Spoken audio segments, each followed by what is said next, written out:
Do not spoil what you have by desiring what you have not.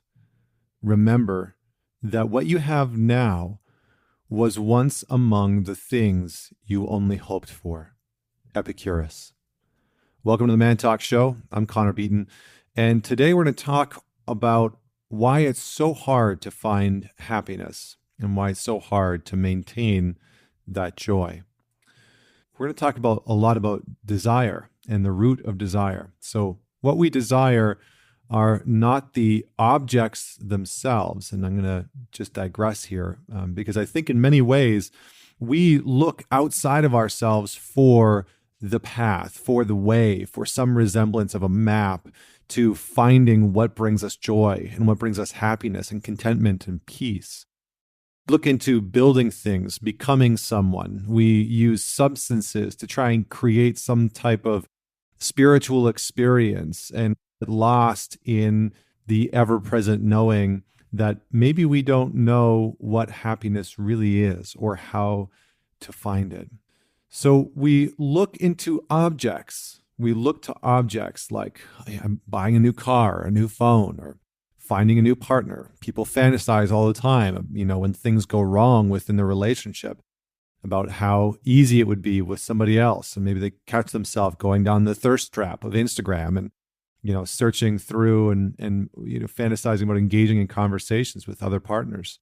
But it's not the objects themselves that necessarily bring us joy or the objects themselves that we actually desire, but rather the return to the experience which we already are. So desire itself is not inherently bad. Desire is actually a part of the understanding, a part of the return to a sense of happiness. So as I talk about this, I just want you to think about the things that you desire in your life right now. Maybe you're desiring a little bit more ease in your finances. Maybe you're desiring a little bit more clarity in what's going to happen post-election. Maybe you're desiring a little bit more connection from friends and family. So we look to things. We look to things, a fancy new car, a psychedelic experience, a sexy woman or man, when what we are actually desiring is not that thing, but what we have attached to that thing, which is happiness, which is peace, which is a sense of wholeness. And as Friedrich Nietzsche said, ultimately, it is the desire, not the desired, that we love. But why might this be true? Why might it be desire itself that we love?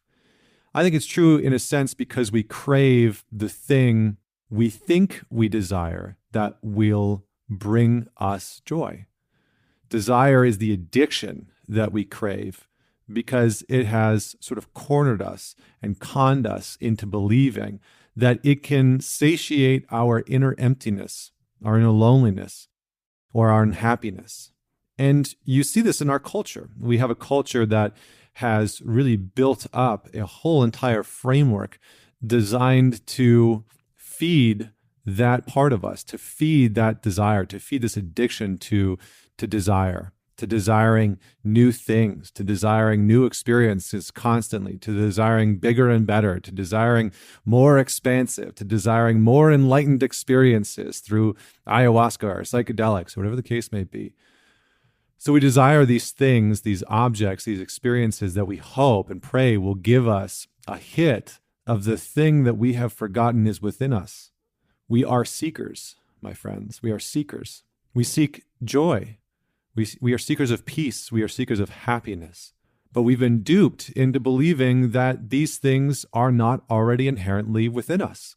So many of us have been enveloped in a sort of shroud or a darkness of thoughts, a sort of conjuring of marketing that constantly tells us that we are lacking in something. So we need to buy, we need to smoke, we need to fuck, we need to drink it into existence.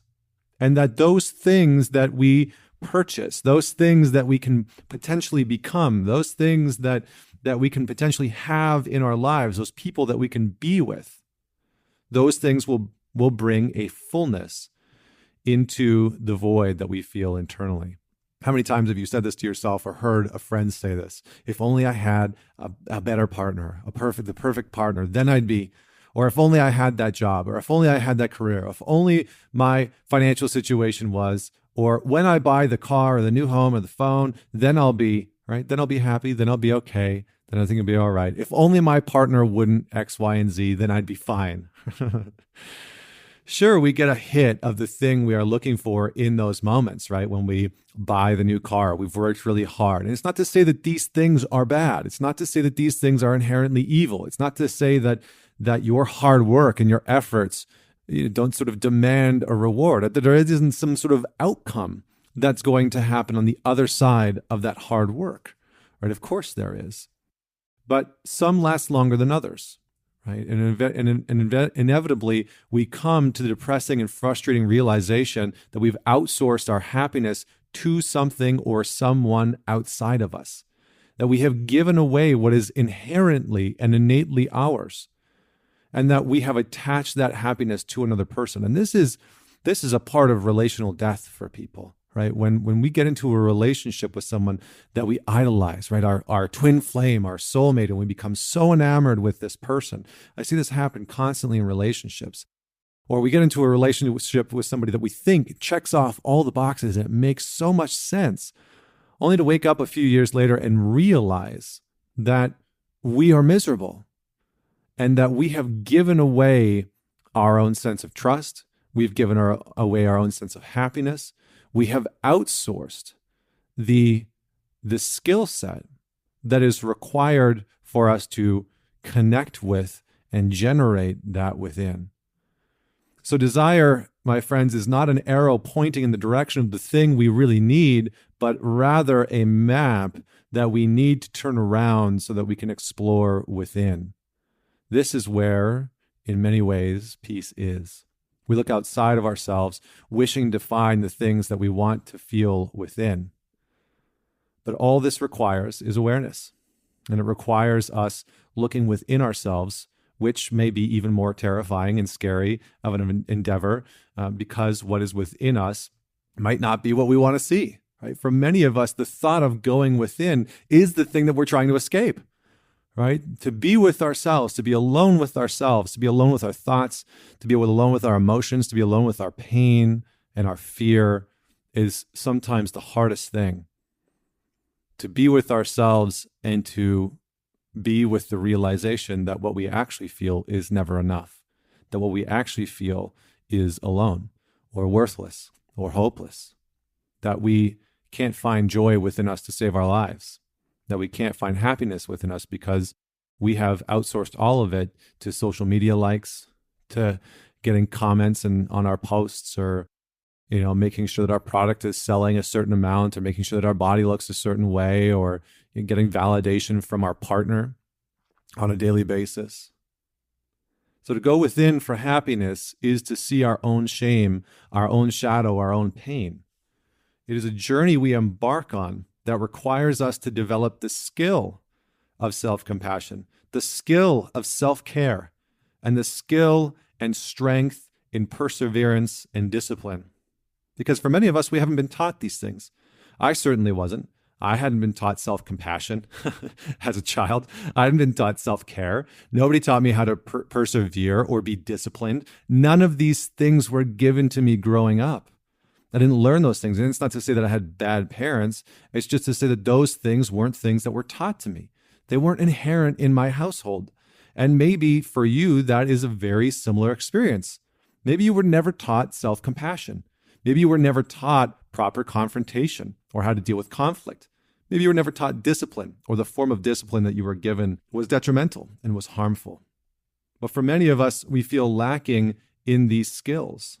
So we continue to meander and wander through relationships, new cars, and fun tech toys, looking for the next mini dopamine dump that we can suckle at to tide us over and get us through another day of ignoring our inner exploration, our inner understanding, of cultivating a relationship with ourselves. And we can do this through a number of ways. We can do this through breath work. We can do this through yoga, through qigong. We can do this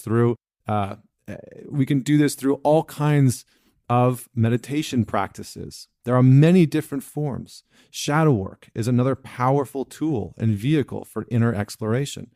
Understanding our family systems is another tool for inner exploration. So whatever you have going on right now, whatever you're being confronted with, wherever you are, notice your desires. What are you desiring for right now? Maybe you're desiring for a little bit of more ease in the relationship, or for your partner to not be so volatile or so angry or so reactive or so shut down. Or maybe you're wishing for your partner to be more sexual or more sexually connected. Maybe you're wishing for a raise or for your company to come back around. Maybe you're desiring for those things. Allow yourself to sit in silence. Allow yourself to find stillness each and every single day, to be with the awareness of these desires. Notice and ask yourself, what is desiring these things? What part of me is desiring these things? And often what we'll find is that it's some form of lack. It's some form of void that we haven't come to terms with, because we have been focusing in so heavily on what's missing that we have forgotten to see what is already there. So become aware of some of the joy and some of the love that already resides within you. Practice the skill set of self-compassion daily. Self-compassion to combat the inner critic that might be tearing you a strip as you listen to this right now. To heal the shame, to deal with the immense amount of pain you may have been given throughout your life, through the heartbreaks, through the breakups, the divorces, the loss, the grief, the abuse, the trauma. Practice these things daily. Return to awareness, sit in silence, and find stillness. So my challenge for you today is every day, just find 5 minutes of silence and stillness, and see if you can just become aware of a little ounce of joy, a little ounce of happiness, just a little pocket that might reside within you that's already there, that has always been there, that's always there behind everything that's happening, all the chaos that's happening in the media, in your job, in your career, at home, in your relationship. Just return to this little place of peace behind all the desires, all the wants, all the chaos, all the turmoil. Return to it and be with it and cultivate it and practice it. Thanks for tuning in. I hope that you share this episode with a person or two that could use this gentle reminder, this not so subtle reminder. And until next week, this is Connor Beaton signing off.